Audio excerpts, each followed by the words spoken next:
अगर वक्त रहते हुए नासिर जुनैद पर जिनको जिंदा जलाकर मार दिया गया था, उन पर अगर हमारी राजस्थान सरकार को भी मैं इस कटघरे में खड़ा करना चाहूँगा, क्योंकि उन्हें भी एक झुनझुना मिला हुआ है। मोनू मानेसर की गिरफ्तारी, पहले हरियाणा पुलिस ने उसको गिरफ्तार किया, उसके बाद में राजस्थान पुलिस ने उसको ट्रांजिट रिमांड पर लिया। क्या मानते हैं इस मामले को लेकर, जहां एक तरफ वो अपना असला दिखा रहा था, बंदूक दिखा रहा था और अपना रसूख दिखा रहा था, अंत में वो अब गिरफ्त में आ गया है। जिस आतंक का अंत 7 महीने पहले, 6 महीने पहले हो जाना चाहिए था, वो आतंक आज हुआ, इतनी बड़ी जनहानि होने के बाद। ये मोनू मानेसर गिरफ्तार हुआ, बजरंगी गिरफ्तार हुआ, जमानत पर अभी बाहर है, वो ठीक है, लेकिन अब ये बताइए कि नुहू के अंदर तकरीबन 1000 घर को बिल्डोजर से ढहा दिया गया, 250-300 युवकों को गिरफ्तार कर लिया गया। कई ऐसे युवक हैं जिन्होंने शायद वो उसमें कृत्य में शामिल नहीं थे। तो क्या हरियाणा पुलिस की, हरियाणा सरकार का जो ये पूरा मामला की जो कार्रवाई है, उसको कहाँ तक मानते हैं आप? नमस्कार, मैं डॉक्टर महेश वर्मा। हम बात करेंगे आज मोनू मानेसर गिरफ्तार हो गया है। हरियाणा पुलिस ने उन्हें जहां अपने हिरासत में लिया और उसके बाद भी राजस्थान पुलिस ने उसे ट्रांजिट रिमांड पर ले लिया है। वो अभी राजस्थान पुलिस के अंडर में है। मोनू मानेसर एक ऐसा शख्स है जो नासिर जुनैद के मामले में मुख्य अभियुक्त बताया जा रहा है। इस समय के हालात को देखें, देश के अंदर हिंदू मुसलमान का जो नुहू के अंदर मामला रहा, उसमें भी मोनू मानेसर का नाम सामने आ रहा है। मेरे साथ यहाँ पर वकील साहब साबिर खान जी हैं। सबीर जी, मोनू मानेसर की गिरफ्तारी, पहले हरियाणा पुलिस ने उसको गिरफ्तार किया, उसके बाद में राजस्थान पुलिस ने उसको ट्रांजिट रिमांड पर लिया। क्या मानते हैं इस मामले को लेकर, जहां एक तरफ वो अपना असला दिखा रहा था, बंदूक दिखा रहा था और अपना रसूख दिखा रहा था, अंत में वो अब गिरफ्त में आ गया है? देखो, ऐसा है, ये तकरीबन 7-8 महीने नासिर जुनैद के मामले को हो गए।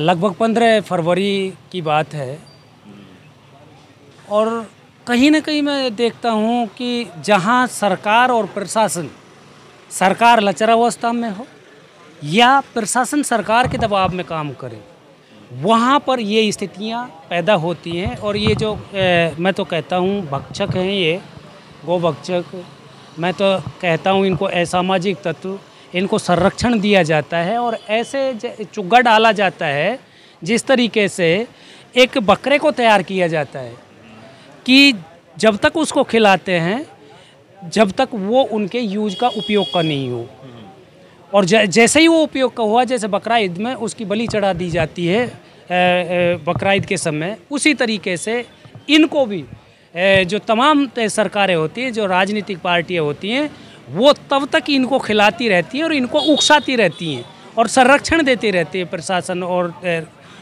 सरकारें। और जब उसका औचित्य ख़त्म हो जाता है तो उनको सिरे से, हाँसे से हटा देती हैं। जिस तरीके से मोनू मानेसर का अंत हुआ, जिसको 6-7 महीने से किंग माना जा रहा था और एक हिंदुत्व की भी गलत परिभाषा दी जा रही थी और उसके सपोर्ट में महापंचायतें भी की जा रही थी कि जैसे कि वो हमारा कोई देवता हो।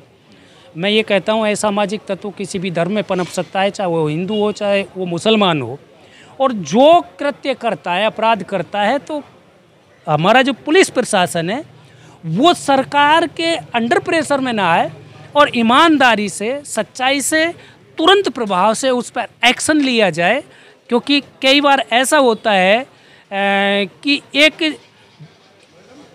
अपराधी को इग्नोर करते हम चले जाते हैं और उसका खामियाजा कितना बड़ा भुगतना पड़ता है। 31 तारीख को आपने देखा होगा कि नुहू में कितनी बड़ी जनहानि हुई, और वहाँ हिंदू मुस्लिम नहीं, वहाँ पर आम जो जनता थी उसको नुकसान उठाना पड़ा। 150 से 200 कारें, गाड़ियाँ जला दी गई, दुकानें लूटी गई, मोटरसाइकिलें लूटी गई, और वहाँ पर दोनों हिंदू मुस्लिम दोनों तबके के लोग मरे। तो मैं सवाल पूछना चाहता हूँ इन तमाम सरकारों से, अगर वक्त रहते हुए नासिर जुनैद पर जिनको जिंदा जलाकर मार दिया गया था, उन पर अगर हमारी राजस्थान सरकार को भी मैं इस कटघरे में खड़ा करना चाहूँगा, क्योंकि उन्हें भी एक झुनझुना मिला हुआ है। क्योंकि चुनाव आने वाले हैं उधर हरियाणा में भी चुनाव आने वाले हैं, तो इन्होंने दोनों तरफ से उस झुंझुने को पकड़ लिया है, मोनू मानेसर के झुंझुने को, कि भैया आप अपना इसका झुंझुना को बजाते रहिए, हम अपना बजाते रहें, और जैसे जैसे चुनाव नज़दीक आते हैं इस झुंझुने को एकदम से ख़त्म कर देंगे, तोड़ देंगे, बिखेर देंगे इस खिलौने को। जो मोनू मानेसर जैसा आतंक है उसको इन्होंने इसलिए 6-7 महीने कार्रवाई नहीं की, और अचानक ही हरियाणा पुलिस जो उसको इग्नोर करती हुई आ रही थी, कोई एफआईआर में मोनू मानेसर का नाम नहीं, लेकिन वहाँ पर नूंह पुलिस प्रशासन ने तुरंत प्रभाव से एफआईआर नंबर 37/23 दर्ज की, काटी, और तुरंत प्रभाव से जैसे आज काटी है तो शाम को उसकी गिरफ्तारी तुरंत राजस्थान पुलिस को भी सूचित कर दिया। तुरंत ही राजस्थान पुलिस को सूचित किया गया। जैसे उसको 14 दिन के जो मतलब जेसी के लिए हिरासत में, न्यायिक हिरासत में भेजा गया था, तुरंत ही उससे पहले हमारी राजस्थान पुलिस को हरियाणा पुलिस ने कहा कि आपका अगर कोई ऐसा प्रकरण है जिसमें मोनू मानेसर है तो आप आएँ और एक एप्लीकेशन रिमूव करें कोर्ट के समक्ष, नूंह कोर्ट के समक्ष, और उसको रिमूव कर जो ट्रांजैक्शन रिमांड है उस पर ले जाएं। तुरंत ही आई, भरतपुर पुलिस गई वहाँ पर नूंह पर, और नूंह से उसको उठाया और यहाँ पर पेश किया।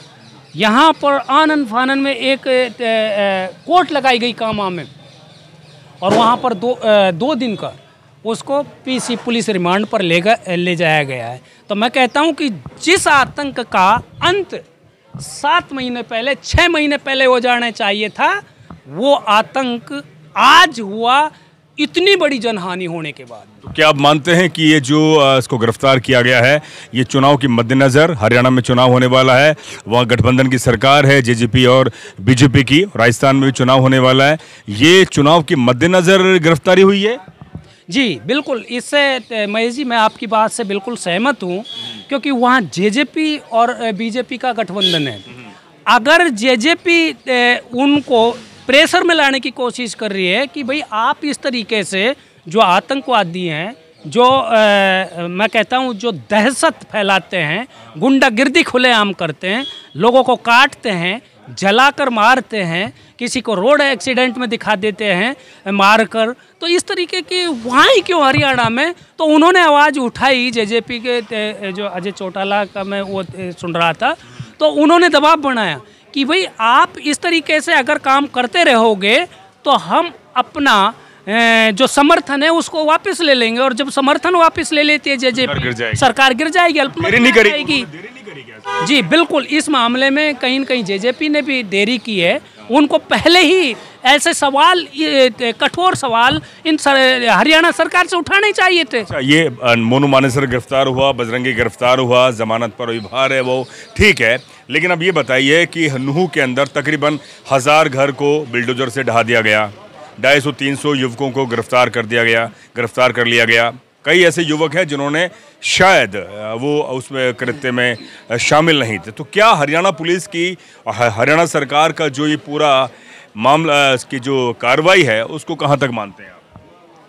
देखो ऐसा है, जो हरियाणा पुलिस की कार्रवाई है वहाँ पर अगर देखा जाए तो असला, हथियार और डंडे, तलवारें नंगी फहराई जा रही थी, घुमाई जा रही थी, और फायरिंग भी की जा रही थी, और कुछ वीडियो में स्पष्ट दिखाई देता है।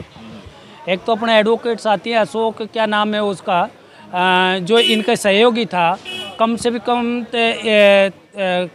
करीब ऐसे 100 व्यक्ति हैं जो आपराधिक प्रवृत्ति के हैं, और उनका काम ही यही है कि मोटी रकम ऐंठना और गाड़ियाँ निकलवाना, मंथली लेना, और जो नहीं देता है, जो उनका विरोध करता है, उनको तुरंत ही, चाहे उसमें गाय हो या ना हो गाड़ी में, तुरंत ही उनको हाथ पैर तोड़ना, जलाकर मार देना, इस तरीके की वो वारदातों को अंजाम देते हैं। और उन पर कार्रवाई ना करके, देखो हरियाणा पुलिस प्रशासन और सरकार, क्योंकि मैंने कहीं न कहीं ऐसा देखा कि सरकार के प्रेशर में पुलिस प्रशासन काम कर रहा था। एक तरफा जो कार्रवाई की जा रही थी, 2.5 से 3 से दोषी, मैं कहता हूँ दोषी मुस्लिम हो तो उनको भी सज़ा दी जाए, लेकिन निर्दोषों को जो सज़ा दी जा रही थी वो बिल्कुल गवारा नहीं है। गलत पुलिस प्रशासन की गलत एक तरफा कार्रवाई थी।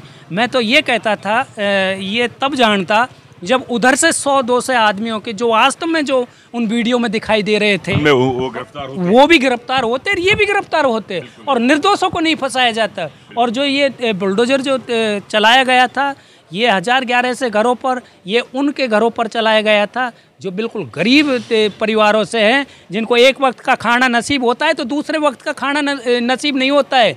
और एक बात और बता दूं कि एक घर को महेश जी बनाने में ताउम्र गुजर जाती है। इनको तनिक भी शर्म ना आई इस पुलिस प्रशासन और हरियाणा सरकार को कि जिन्होंने ताउम्र लगा दी एक वो घर को बनाने में, उनको पल भर में बुलडोजर से गिरवा दिया, जबकि वो कोई इलीगल जगह पर नहीं थे।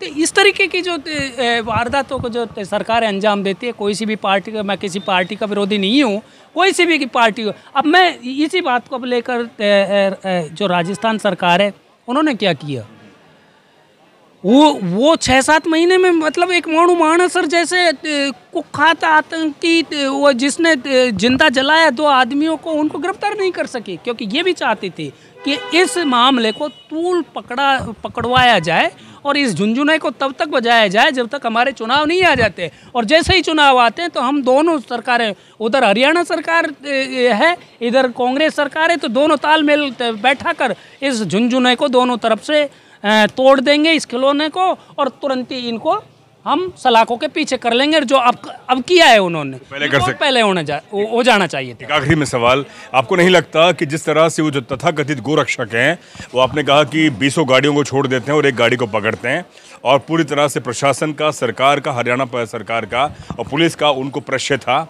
एक बड़ा सवाल इसी में आपने पूरी जानकारी दी। अब उन युवकों से क्या कहना चाहेंगे जो इस तरह के तमाम तरह की घटनाओं को अंजाम देते हैं, और ख़ास तौर पे वो उस वर्ग से आते हैं, जाति वर्ग से, जो दलितों के, ओबीसी वर्ग के, पिछड़े वर्ग से, जो हिंदू मुसलमान करते हैं अंतोगतवा, वो जो पुलिस के गिरफ्त में आते हैं, बाद में उनकी पूरी ज़िंदगी तबाह हो जाती है, वो किसी लायक नहीं बचते। क्या कहेंगे आप? देखो महेश जी, बहुत अच्छा क्वेश्चन पुटअप किया है, क्योंकि हमेशा धर्म की जो ठेकेदारी और ये धर्म के जो झंडे उठाने की ठेकेदारी ओबीसी, एससी, एसटी और माइनॉरिटी को तबके के नौजवानों को दी जाती है। आज मैं उन तमाम सत्ता के रहनुमाओं से पूछना चाहता हूँ, उन मंत्रियों के, उन एमएलए, उन एमपीओ के बच्चों, इनसे पूछना चाहता हूँ कि आप अपने बच्चों को विदेशों में, ऑक्सफोर्ड यूनिवर्सिटी, कोई कोलंबो यूनिवर्सिटी में अपने बच्चों को पढ़ने के लिए भेजता है, क्यों आप अपने बच्चों को धर्म की रक्षा की आड़ में नहीं झोंकते?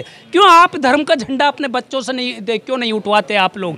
क्यों आप लोग इस एससी, एसटी, ओबीसी, माइनॉरिटी के नौजवानों को गलत तरीके से यूज कर रहे हैं? तो मैं उन नौजवानों को, तमाम नौजवानों को कहूँगा कि आप इन धर्म के ठेकेदार ना बने, आप इस धर्म के झंडों को ना उठाएं, आप बेहतर शिक्षा लें, आप बेहतर तालीम लें, और आप इन तमाम सरकारों से रोजगार की मांग करें, नौकरियों की मांग करें, आप बेहतर स्वास्थ्य की मांग करें, और वो तमाम जो आपको एक जिंदा रहने के लिए जो आपको अन्न चाहिए उसकी मांग करें।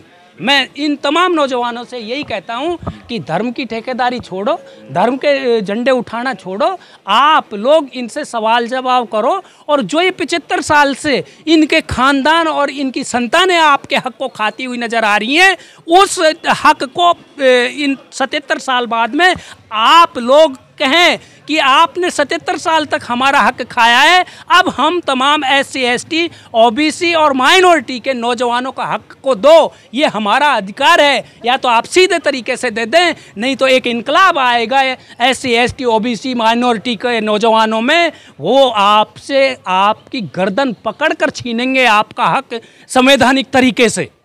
तो ये थे हमारे साथ एडवोकेट शब्बीर खान। साफ तौर पे कहते हैं कि धर्म और जाति की अगर आप उन्माद में फंसेंगे तो आप अपने लिए सिर्फ सलाह के पाएंगे। जिस तरह से मोनू मानेसर गिरफ्तार हुआ है, राजस्थान पुलिस के वो न्यायिक हिरासत में, तमाम मामले खुलेंगे। नासिर जुनैद का मामला भी उसमें मुख्य अभियुक्त था है, और साथ ही नूह के अंदर जो इतना बड़ा फसाद हुआ, हज़ारों लोगों की संपत्ति तबाह हुई, तकरीबन कई लोग उसमें मौत के घाट उतारे गए।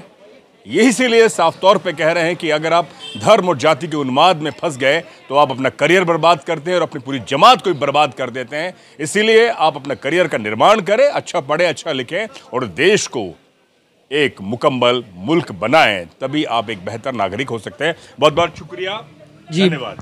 तो बिल्कुल देखते रहें डेमोक्रेटिक भारत, और हम चाहेंगे कि इस वीडियो को ज़्यादा से ज़्यादा शेयर करें, लाइक करें और अपने कमेंट्स हमें ज़रूर भेजें इस मुद्दे पर। मेरे सहयोगी रमन वर्मा के साथ मैं डॉक्टर महेश वर्मा अलवर के इस कोर्ट परिसर से दीजिए इजाज़त। शुक्रिया।